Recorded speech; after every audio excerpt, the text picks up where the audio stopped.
Здравейте, скъпи приятели и фенове! Това видео го правя специално за тия, които ми задават въпроси в YouTube, в Facebook, какво правя, какво се занимавам, с какво се занимавам в България сега, с какво се храня. Сега в момента съм почнал да възстановявам селото, санирам селото, толкова доколкото мога, нали? Основно моите земни участъци. Имам две къщи в Душевски колиби. Едната се води на сестра ми и мястото, но тя не се занимава за сега, оставила на мене, нали, аз да се грижа. Сега ще ви покажа и ще ви разкажа. Може някой да се зарази от тая идея и той да почне да възстановява, нали, селото, поне неговото село, неговите участъци и имоти. Ето тук си правя оранжерия. Той имаше, нали, изградена оранжерия, просто аз се модифицирам. Малко изкопах пръста отдолу и съм сложил панели от студиопор да изолират земята от пръста в оранжерията. И тук вече съм сложил, нали, отдолу над студиопора сложих тор, овча тор прясна, фърлих малко селитра, да може да я запаля, да топли отдолу, нали. А иначе подът на оранжерията е изолиран с панели студиопор. Его студиопора 5 см, такъв големи панели, нали, отдолу съм ги наредил, като между тях има разстояние да може водата да се отича. Отгоре над прясната тор има слой, ето как е, има слой пръс, огнил оборски тор и ще сея краставици, домати и някои други неща, но те ще са в чували, върху е тая повърхност, върху е тая пръс, ще са в чувалчета. За да няма растението контакт с почвата да ни изстива, защото краставици са топлолюбиво растение. Градината обърната, извиках трактор, изорах 7 декара земя. Ей, там имам смокини, съм взел от Испания, едри смокини, дано са хванат. Тук имам смокиня, дърво ражда, по 3 бидона смокини събирам и даже правя ракия от тях.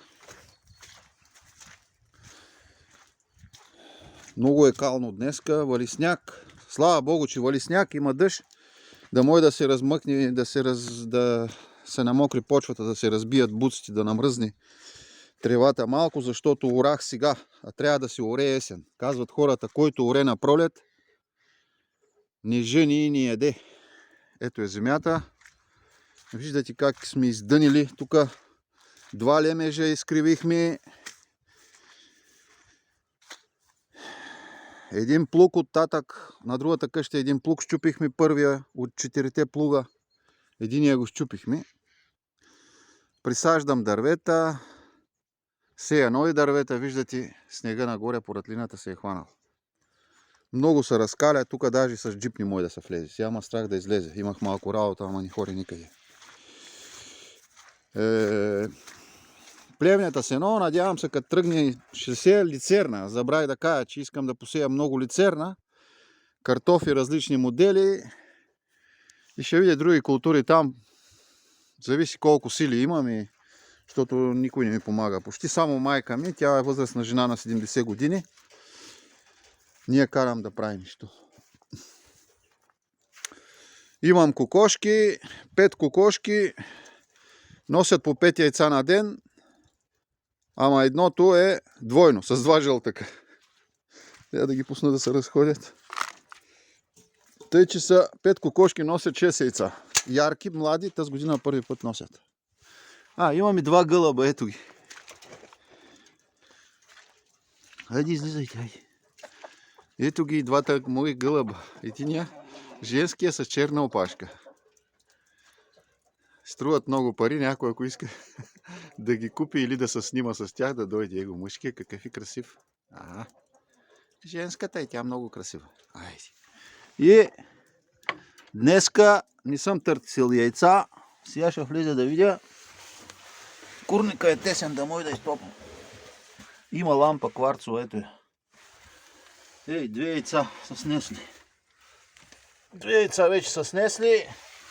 До вечера ще има още 3-4.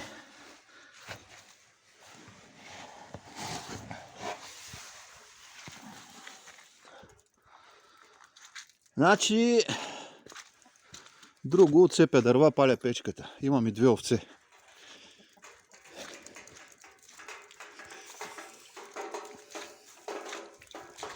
И кучето. Кучето инвалид, и мен боли коляното, и него го боли крака.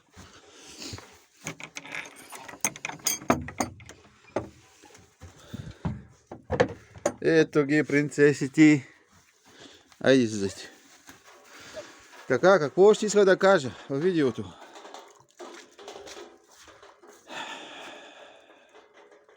Преди няколко дена отбелязаха деня на Апостола на свободата Васил Иванов Кунчев, Васил Левски. Всички говорят за него, строят паметници, училища, фабрики, улици носят неговото име, макар че той, мир на праха му, да му лека пръста. И аз го уважавам, но той не е асфалтирал нито един път, не е построил нито едно училище, не е построил нито една фабрика, нито един завод.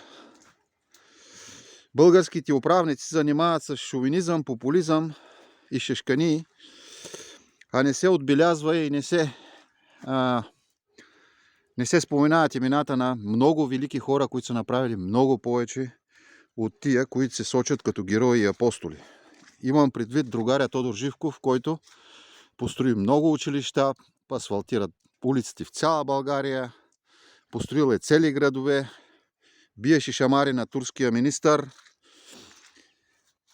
не искаше да влиза в Европа, а задължаваше, беше задължил и наплашил европейските държави да ни уважават, да се съобразяват с мене. Той не искаше доброволно да влиза в Европа или да се коленичи на Европа и да изпълнява, да плаща данък на Европейския съюз и на НАТО. Време е да се открие паметник на другаря Тодор Живков, въпреки някои негативни страни на комунизма. Нали знаете, половината хора бяха в затвора, половината на свобода. Но имаше ред, имаше малко полиция и престъпност. Нямаше в такива мащаби, както днеска. И проституция. Обратни паради и така нататък. Имаше само военни паради.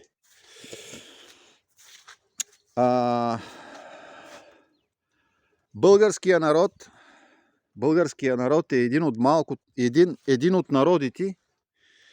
народите дебили, които строи паметници и се гордеи със своите поробители. Нали? Имам предвид паметника на Алеша и много други паметници в България. Руснаците и техния Съветски съюз, който се сочи като съюз Юдея, а не Съветски съюз, завладя България, почини я, крадеше я десетки години, нали, влачеше ресурси и редки метали, какво ли не, цигари, консерви, безплатно, нали? Работехме за тях. Да обърна малко телефона, нали? И там белята, която направи Русия в България и до ден днес се вижда, нали, белята, която направиха евреите болшевики в Русия, национал-социализма на Хитлер се появи в Европа като резултат от опасността, угрозата от червената чума, комунизма, измислен от чифутите обратни Карл Маркс и Фридрих Енгелс, равините. Нали, ако нямало комунизъм, който да заплашва тая чума да залее Европа, нямаше да се появи нито фашизма на Мусолини, нито социал-демокрацията, национализма на Хитлер. Това беше една ответна реакция на аристокрацията на Европа, която не искаше да даде благата си, ресурсите и богатствата си на банда апаши, без държава, паразити, които ходят само, изнудват хората, ги крадат, лихвари, нали, тия, които управляват днеска света. Цяла Европа, Русия, Китай, виждате, че навсякъде командва системата на комунизма или, както аз казвам, юдейската матрица. Защото този комунизъм са го измислили те. Някой, ако иска да спори, може да поспорим и ще видите, че има много факти и много доказателства. Но аз говорих за паметниците. Нали? Никой не направи паметник на Тодор Живков. Не кръстиха една фабрика, един завод, някакъв бизнес на Тодор Живков. Никой не е направил паметник на Адолф Хитлер, който построи най-мощната икономика в Европа, създаде най-мощната армия. Нали? Той вдигна въстанието на немските народи, на европейските народи срещу комунистическата болшевишката чума. Той създаде технологии, икономика, която е в основата на икономиката на целия свят днес. Ракети, турбореактивни двигатели, автомобилни инжекциони, до каквото да погледнете, и там он е чувал пластмасови бутилки, гуми, всичко е измислено. Всичко е измислено и разработено в годините, в времената на Хитлер. Нали? Всеки един режим, всеки един човек си има негативни характеристики и аз не съм съгласен с някои неща от политиката на Хитлер, но плюсовите просто неутрализират минусите. Нали, българския народ... що не вземете, например, да построите един паметник на Султан Баязид в Търново, който завладява Търново, жени се за сестрата на българския цар еврей Иван Шишман, Кера Тамара, от жена му еврейката Сара. Що не вземете на тях да построите паметници в Търново? Ще дойде и това време, аз ви казвам, сигурен съм. И сега, нали, от турска страна строят в България паметници на загинали войски и войници през руско-турската война. Защо не построите, например, паметник на немските летци, които са защитавали небето над София от нападенията на съюзническите войски, от бомбардировките на руснаците, които са разрушили цели градове? Руснаците са разрушавали цели градове, а им правите паметници. Свалете паметника на Алеша и поставете паметник на другаря Тодор Живков. Алеша го смъкнете и сложете го в някой градинка, някакъв парк, а там на върха да стои паметника на другаря Тодор Живков, тъй като той е построил Пловдив. Другаря Тодор Живков, за Пловдивчани говоря, другаря Тодор Живков построи и асфалтира улиците в Пловдив. Пловдив е такъв заради Тодор Живков, макар че има много минуси, за тях съм говорил, режима на Тодор Живков. Нали, има и други българи, за които трябва да се строят паметници. Например, Вълчан войвода, други войводи тук и от нашия край, Троянския Балкан, хайдути, нали, за което малко се знае, не се учи в училище.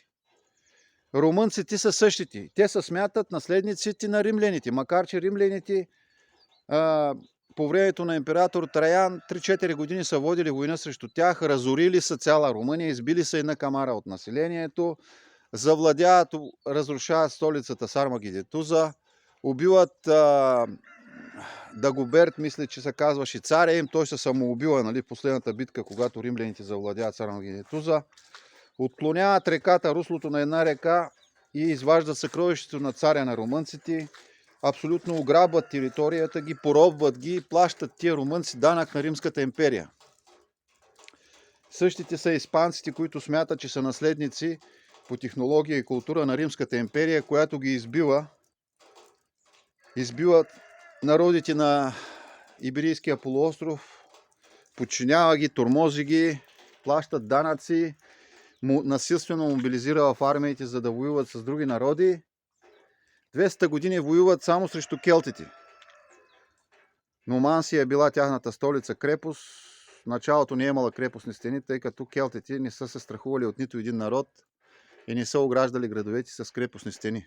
Просто нямало смисъл. Който ги нападнал или са кани, мислял да ги нападне, вече преставал да съществува. Но римляните успяват. Нали? Накрая един от семейството на Сципионите, стар римски род, огражда града с 2 реда крепостна стена, прави кули през 50 метра, изолира града Нумансия, нали, и го завладява. Като влизат вътре римляните, виждат как населението един друг се избива, келтите убиват жени, деца, мъже, един друг се убиват и никой не отива в робство. Само съседните градове и села ги изселват после в района на Валенсия. Нали, опустошават това място. Народите много бързо забравят, повечето са дебили, нилки и марионетки на тая система, на тая матрица. На тая матрица, в която живеем. Ако има някой умен човек на този свят, дед да мисли с главата си, нека да ми пише. Нека да ми пише да го видя кой. Така, ето го село Енефрат там. Селото опустошено. Сега моя роднина, той е, как се казваше, Богомил, щял да купува всички къщи там за по 1000-2000 лева. Щял да прави старчески дом, нали знаете, старците сега ги изнудват, вземат пенсиите им, роднините ги оставят там, да не се грижат за тях и всичко е тръгнало на еба с мама. Той да прави пари от старци. Ами, върти парите на някои комунисти той и тъй. Аз ви пиша във фейса, ви пиша за всичките кметови, на Агатово, на Стола, на Крамолин, на Енефрат, на Шумата. Пиша ви неща, да видите откъде трябва да почнат промените в България. Не е за всичко виновен Бойко Борисов или Кирил или Асенчо Кокорски. Нещата са вътре в държавата. А тук Бог високо, цар далеко. Нали? Така че мислете с главите си, поддържайте и санирайте селата, опитайте се да посеете, ако имате пари, дайте трактори, не е много скъпо, да се обработи земята, да не пустее, сейте дървета, плодни дървета, да може да ядете плодове, някои къщи, това краставите си, посейте домати, нали, те ще са много по-евтини, отколкото да ги купувате на магазина и ще са чисти, няма да са с химически препарати, няма да се тровите, няма да тровите семействата си. Излезте малко в Балкана, излезте малко на село, свикнете, обичайте природата, нали, родината си. Добре, айде, чао.